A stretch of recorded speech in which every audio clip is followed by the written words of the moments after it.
안녕하세요 친구들. 오늘은 7단원의 9차 시를 하는 날입니다. 9차 시에서는 인간과 자연의 조화로운 발전을 주제로 글쓰기를 계획을 해볼 거예요. 다양한 인간과 자연의 조화로운 발전을 위한 방법들을 찾아보고 그 방법들을 이용해서 글쓰기를 계획한 후에 실제로 글쓰기를 해보도록 하겠습니다. 자, 여러분들 7단원의 이제 마무리 시간이 다가오는데 끝까지 집중해서 참여해 주시기 바랍니다.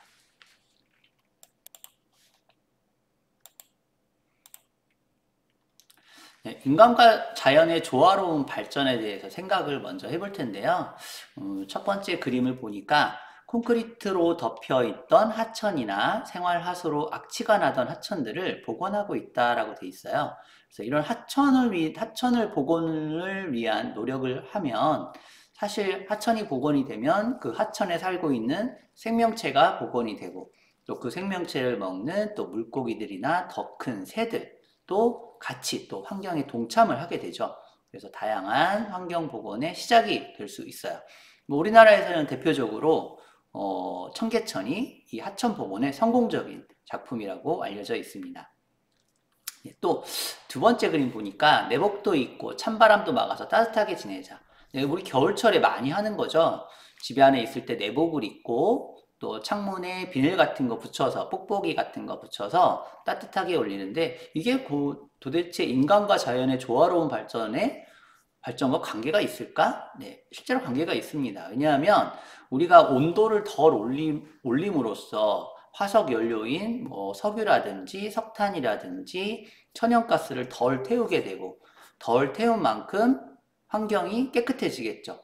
따라서 인간과 자연이 조화롭게 발전하는 데 도움이 되는 내용인데요. 실제로 겨울철에 난방으로 인해서 생기는 어떤 매연이나 그 공해가 공장의 매연이나 자동차의 매연만큼 많다는 것 여러분들도 꼭 기억해 주시기 바래요. 사실은 이 밖에도 인간과 자연의 조화로운 발전을 위한 방법들이 굉장히 많은데 아주 간단한 것들을 살펴보면 비닐봉투 대신에 장바구니 이용하기가 있어요.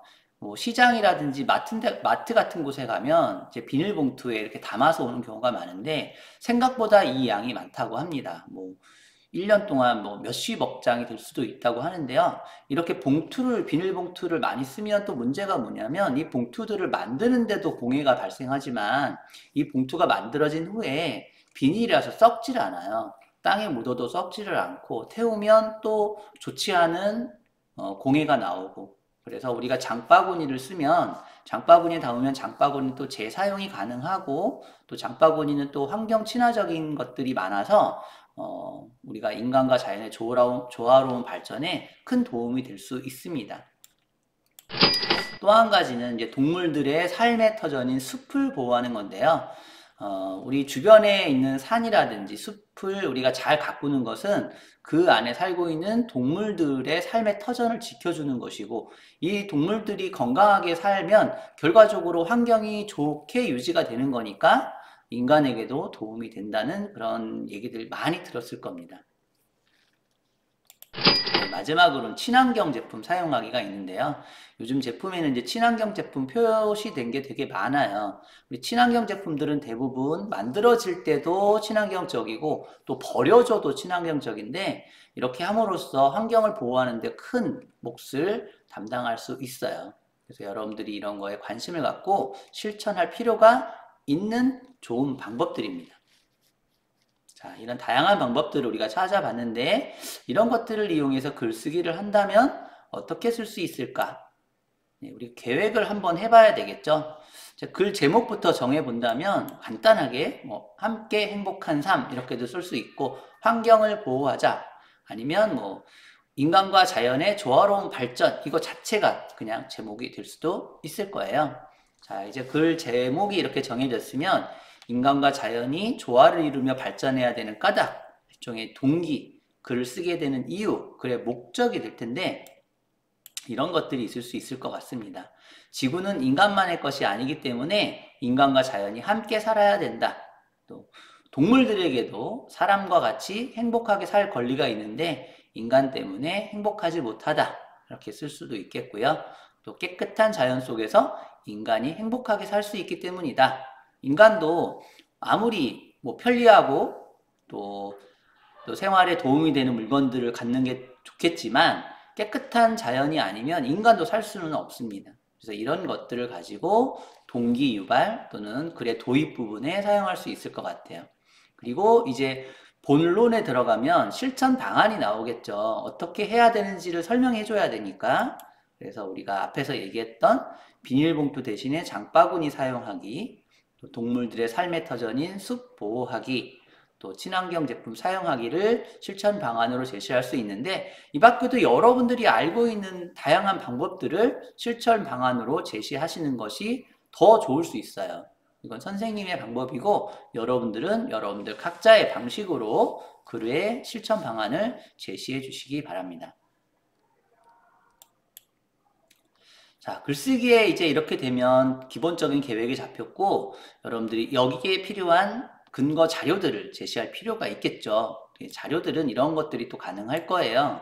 인간과 자연이 조화를 이루며 발전한 실제 나라라든지 또는 도시의 사례들, 뭐 예를 들면 뭐 핀란드 같은 곳도 이렇게 인간과 자연이 잘 조화를 이루며 발달한 나라에 속하는데 그런 나라들은 어떤 생활을 하고 있는지 소개하는 것도 좋은 방법이 될 수 있습니다. 두 번째는 전기차 사용 현황이나 친환경 제품의 종류나 사진들을 제시하는 것도 좋은 자료가 될 수 있어요. 그래서 여러분들이 이런 친환경적인 제품들에 대한 어떤 다양한 자료들을 제시하는 것도 꼭 고려해 보시기 바랍니다. 자, 여러분들이 이런 자료들을 어디에서 찾는지는 뭐 선생님보다 더 잘 알 것 같은데 책과 인터넷에서 관련된 통계 자료 또는 사례 또는 전문가의 의견 따위를 한번 잘 검색해 보시기 바랍니다. 아마 선생님이 제시한 자료들보다 훨씬 도움이 되는 또 훨씬 흥미로운 자료들이 많이 있을 거예요.